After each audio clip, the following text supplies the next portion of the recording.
नमस्कार दोस्तों।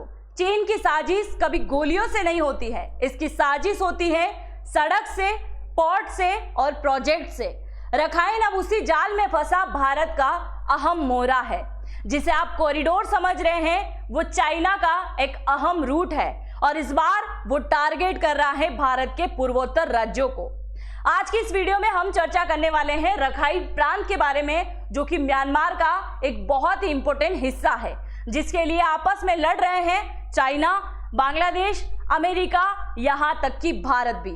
मेरा नाम है अंजलि और मैं स्वागत करती हूं आप सभी का एग्जाम नारी के यूट्यूब प्लेटफॉर्म पर। देखिए, रखाइन क्यों ज्यादा चर्चा का विषय बना, इसके बारे में हम जानेंगे और फिर एक एक देश की क्यों इसके ऊपर नजर है, इसके बारे में भी हम आज के वीडियो में चर्चा करने वाले हैं। सबसे पहले मैं आपको दिखा दूं जो झगड़े की जड़ है वो, यानी कि रखाइन प्रांत। कहाँ है रखाइन प्रांत? तो यहाँ पे जो मैप आपको दिखाई दे रहा है, ये है म्यांमार, और म्यांमार का ये एक तरफ का जो रेड कलर का एरिया है, यही है रखाइन प्रांत। और इस रखाइन प्रांत में दबदबा है अराकाइन आर्मी का, जो कि चाइना के इशारे पे चलती है। अब इसी से जस्ट आगे आपको ऑरेंज कलर की एक लाइन दिखाई दे रही होगी, जिसे कहते हैं कॉक्स बाजार। और ये कॉक्स बाजार कहाँ है? बांग्लादेश के चटगांव के अंदर है। यानी ये वही कॉक्स बाजार है जहां हाल फिलहाल 10 लाख से भी ज्यादा रोहिंग्या लोग निवास करते हैं। अब ये रोहिंग्या कौन है? तो ये म्यांमार के ही लोग हैं। म्यांमार के अंदर ज्यादातर बौद्धिज्म के लोग निवास करते हैं और उन्होंने इनको यहाँ से भगा दिया। इनका कोई राज्य नहीं है, कोई स्टेट नहीं है, कोई देश नहीं है। मतलब देश विहीन लोग जो हैं बांग्लादेश में शरण लिए हुए यहाँ पे रह रहे हैं। अब रखाइन क्यों सबसे ज्यादा इंपॉर्टेंट है चाइना के लिए, एक एक देश के बारे में हम चर्चा करते हैं। चाइना के लिए इसलिए इंपॉर्टेंट है क्योंकि भारत ने 2008 में अपना एक प्रोजेक्ट लॉन्च किया था और इस प्रोजेक्ट के बारे में मैंने बहुत डिटेल से आपको बताया था। अगर आपने इससे पहले वाला वीडियो देखा हो तो 2008 में भारत ने एक प्रोजेक्ट चलाया था जिसका नाम था कालादान मल्टीपल प्रोजेक्ट। एक ऐसा प्रोजेक्ट जिसमें हम बांग्लादेश को बाय आउट करेंगे और सीधा म्यांमार के साथ कनेक्ट करते हुए एशिया के जितने भी देश हैं, दक्षिणी एशिया के देशों के साथ में भारत का सीधा व्यापारिक संबंध स्थापित होगा। अब भारत ने इसके लिए अपना प्रोजेक्ट शुरू कर दिया, काम भी चल रहा था। समुद्री इलाके का काम कंप्लीट हो चुका और हम पहुंच गए थे म्यांमार के अंदर काम कंप्लीट करने के लिए। पर उसी समय म्यांमार में 2021 में हो गया तख्ता पलट और उसके बाद म्यांमार से ये काम आगे नहीं बढ़ सका। और अब इसी का फायदा उठा रहा है चाइना, क्योंकि चाइना कभी नहीं चाहता कि भारत दक्षिण एशियाई देशों के साथ में बहुत अच्छे से संपर्क बनाए और उनके साथ में व्यापार भी स्थापित करे। और उसी के चलते चाइना ने अपनी राजनीतिक चाल को चलते हुए यहाँ पे एक प्रोजेक्ट लॉन्च कर दिया जिसका नाम कुछ सीपीईसी प्रोजेक्ट टाइप ही है।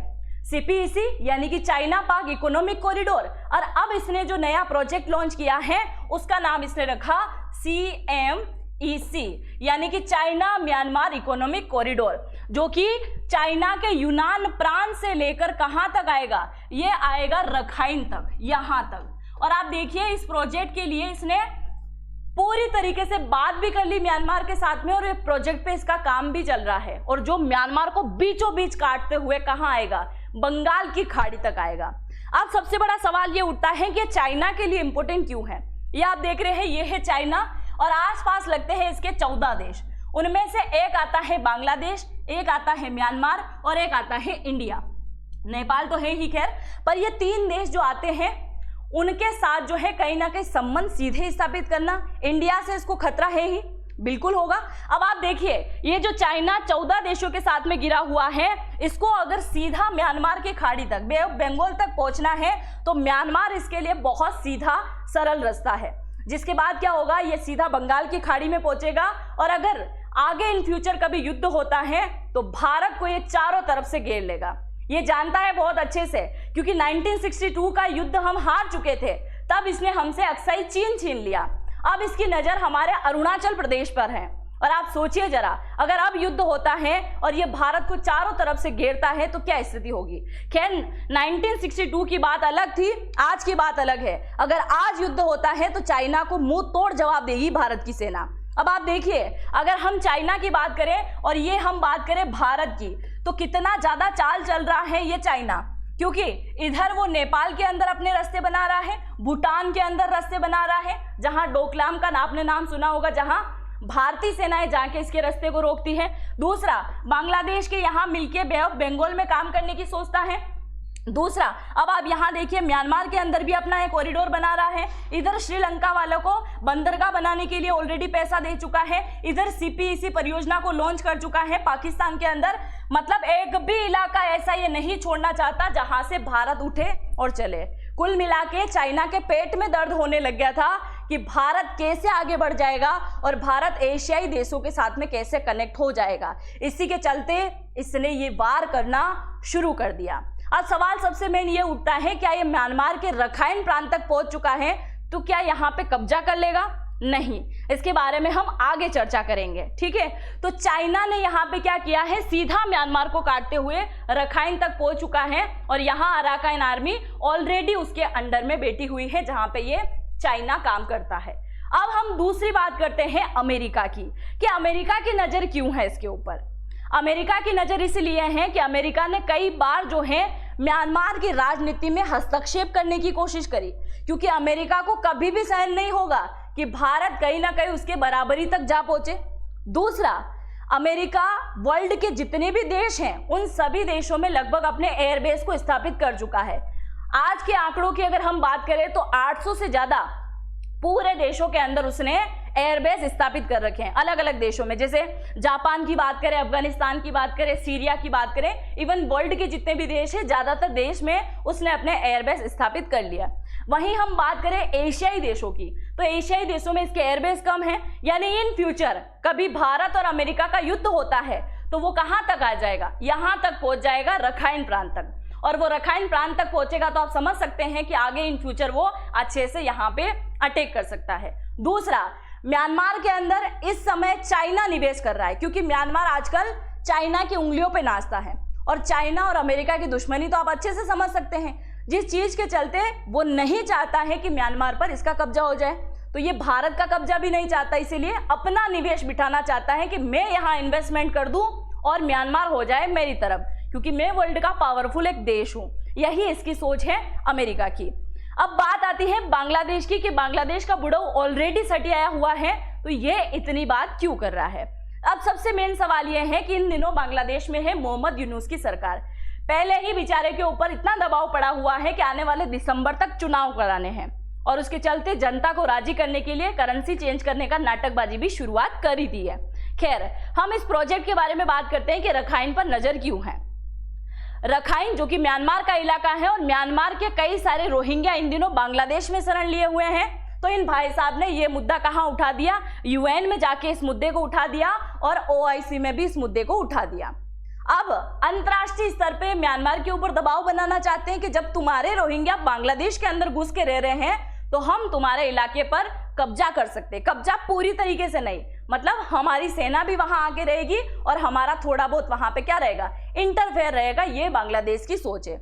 दूसरा, कहीं ना कहीं म्यांमार के अंदर जो भारत का कालादान प्रोजेक्ट चल रहा है वो इन भाई साहब को सहन नहीं हो रहा है, क्योंकि इससे हम बांग्लादेश को बाय आउट कर देंगे और जब बाय आउट कर दिया जाएगा तो इनका कोई हमारे से सीधा संपर्क नहीं रहेगा, क्योंकि भारत कोलकाता हल्दिया बंदरगाह से लेते हुए सीधा रखाइन के क्षेत्र यानी कि सीतवे बंदरगाह तक भारत की सीमाएं जुड़ जाएगी समुद्री इलाके से, और उसके बाद हम बांग्लादेश को नहीं पूछेंगे। तो इसकी वजह से इनको बहुत दर्द हो रहा है, तो इन्होंने रखाइन पे बोल दिया कि भाई चाइना वाले आ जाओ, हम मिलके यहाँ पे प्रोजेक्ट पे वर्क करते हैं। और चाइना ऑलरेडी अपने प्रोजेक्ट पे काम कर चुका है। जो इकोनॉमिक कॉरिडोर वो लेके आया है चाइना के यूनान प्रांत से लेकर उसने रखाइन तक बना दिया है।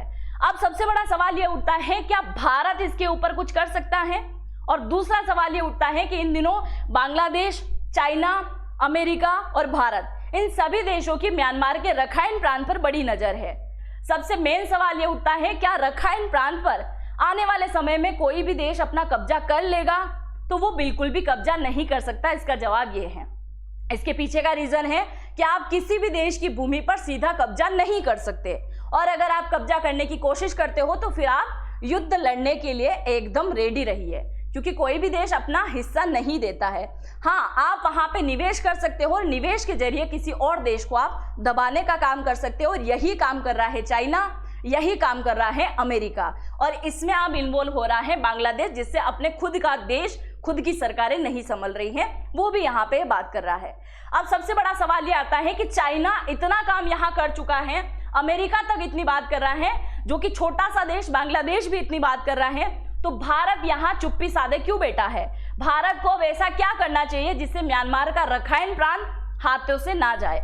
उसमें सबसे बड़ा रीजन ये है, सबसे मेन पॉइंट ये है, सबसे मेन पॉइंट में ये आता है कि भारत को अपना कालादान प्रोजेक्ट, ये जो कालादान प्रोजेक्ट 2008 में शुरू किया गया था, कब किया गया था? 2008 में जो कालादान प्रोजेक्ट स्टार्ट हुआ था, अब उस प्रोजेक्ट को क्या करना चाहिए?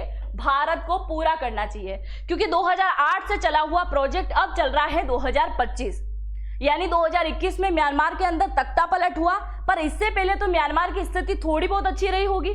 तो भारत को अपने प्रोजेक्ट को और तेज करना चाहिए, और भारत जब अपने प्रोजेक्ट को और ज्यादा तेज करेगा तो वो क्या करेगा? सीधा म्यांमार के साथ में कनेक्ट कर देगा, और जब जैसे ही म्यांमार के साथ कनेक्ट होगा तो म्यांमार से ऊपर बढ़ते हुए हमारे ये पूर्वोत्तर राज्य है, यहां तक ये रास्ता पहुंचेगा। क्योंकि आप देखिए, भारत के उत्तर पश्चिमी राज्यों का जितना विकास हुआ है उससे कई गुना कम विकास हुआ है भारत के पूर्वोत्तर राज्यों का। कभी किसी सरकार को आपने देखा है जिसने बहुत अच्छा सा डेवलप कर दिया हो भारत के पूर्वोत्तर राज्य में? आप देखिए मणिपुर में, आप देखिए त्रिपुरा, आप देखिए असम, अरुणाचल प्रदेश, नागालैंड, मिजोरम, त्रिपुरा, ये सारे राज्यों में उतना डेवलपमेंट नहीं है जितना भारत के उत्तर पश्चिमी राज्यों में है। और भारत का ये जो कालादान प्रोजेक्ट है, अगर ये कंप्लीट होता है तो इन सारे राज्यों को रोजगार अच्छे से मिलेगा। इनका प्रोजेक्ट अगर पूरा अच्छी तरीके से लॉन्च होता है तो विकास अच्छे से होगा। तो सरकार को अब इन राज्यों के बारे में सोचना चाहिए, क्योंकि बांग्लादेश, चाइना ऑलरेडी हमारे चिकन नेक को काटने की बात कर चुका है, जो कि यहाँ से केवल 22 किलोमीटर चौड़ा है। भगवान ना करे ऐसा कभी हो, पर अगर कोई देश इसमें कामयाब हो जाता है और चिकन नेक काट दिया जाता है तो क्या भारत के 7 पूर्वोत्तर राज्य हमसे नहीं छीन जाएंगे? सिक्किम तक हमसे छीन जाएगा।